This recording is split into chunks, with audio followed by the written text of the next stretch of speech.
സത്യമായി ഞാൻ നിങ്ങളോട് പറയുന്നു, ജലത്താലും ആത്മാവാലും ജനിക്കുന്നില്ലെങ്കിൽ ഒരുവനും ദൈവരാജ്യത്തിൽ പ്രവേശിക്കുക സാധ്യമല്ല.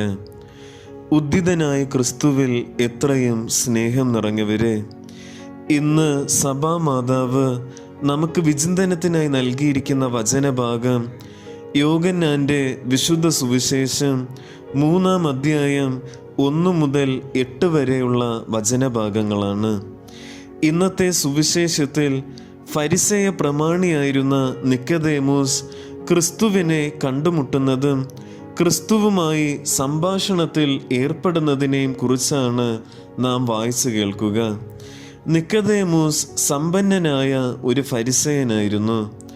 ദൈവകൽപ്പനകളെക്കുറിച്ച് വളരെ ആഴത്തിൽ പഠിക്കുകയും ഗ്രഹിക്കുകയും ദൈവകൽപ്പനകൾ കൃത്യതയോടെ പാലിക്കുന്നതിനായി ജീവിതം പൂർണ്ണമായി സമർപ്പിക്കുകയും ചെയ്യുന്നവരാണ് ഫരിസേയർ. ക്രിസ്തുനാഥൻ കൽപ്പനകളുടെ അരൂപിക്കാണ് പ്രാധാന്യം നൽകേണ്ടത് എന്ന് ഓർമ്മിപ്പിക്കുമ്പോഴും ഫരിസേയർ നിയമത്തിൽ തന്നെ കുടുങ്ങിപ്പോവുകയാണ്. അതിനപ്പുറം കടക്കുവാനോ അതിൻ്റെ അരൂപി ഉൾക്കൊള്ളുവാനോ ഇവർക്ക് സാധിക്കുന്നില്ല. നിയമത്തിൽ ഗ്രാഹ്യമുള്ള ഒരു ഫരിസേയനെ സംബന്ധിച്ചിടത്തോളം ജലത്താലും ആത്മാവാലും വീണ്ടും ജനിക്കുക എന്നുള്ളത് ഒരു പുതിയ ആശയമല്ല. കാരണം എസെക്കിയേൽ പ്രവാചകന്റെ പുസ്തകം 36-ാം അധ്യായം 26-ാം വാക്യത്തിൽ നാം വായിക്കുന്നുണ്ട്, ഒരു പുതിയ ഹൃദയം നിങ്ങൾക്ക് ഞാൻ നൽകും, ഒരു പുതു ചൈതന്യം നിങ്ങളിൽ ഞാൻ നിക്ഷേപിക്കും. എന്നാൽ നിക്കോദേമോസ് ഈ സത്യം ഗ്രഹിക്കുവാൻ മനസ്സ് കാണിക്കുന്നില്ല. കാപട്യം നിറഞ്ഞ മറ്റ് ഫരിസേയരെ പോലെ നിക്കോദേമോസും സത്യത്തിന് മുന്നിൽ ഹൃദയവാതിലുകൾ കൊട്ടിയടയ്ക്കുകയാണ്.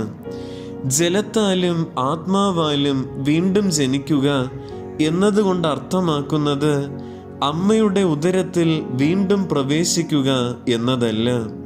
ഒരു വയസ്സായ വ്യക്തി രണ്ടാമതായി വീണ്ടും ജനിക്കുക എന്നതല്ല. മറിച്ച് ജലം ശുദ്ധി വരുത്തുന്നതിൻ്റെ അടയാളമാണ്.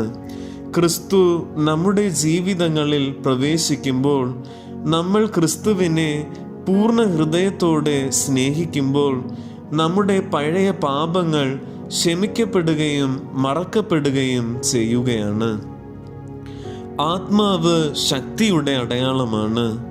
ക്രിസ്തു നമ്മുടെ ജീവിതങ്ങളിൽ പ്രവേശിക്കുമ്പോൾ പരിശുദ്ധാത്മാവിൻ്റെ ശക്തിയാൽ നാം നിറയുകയും അസാധ്യമായ കാര്യങ്ങൾ നമ്മുടെ ജീവിതങ്ങളിൽ സാധ്യമാവുകയും ചെയ്യുകയാണ്.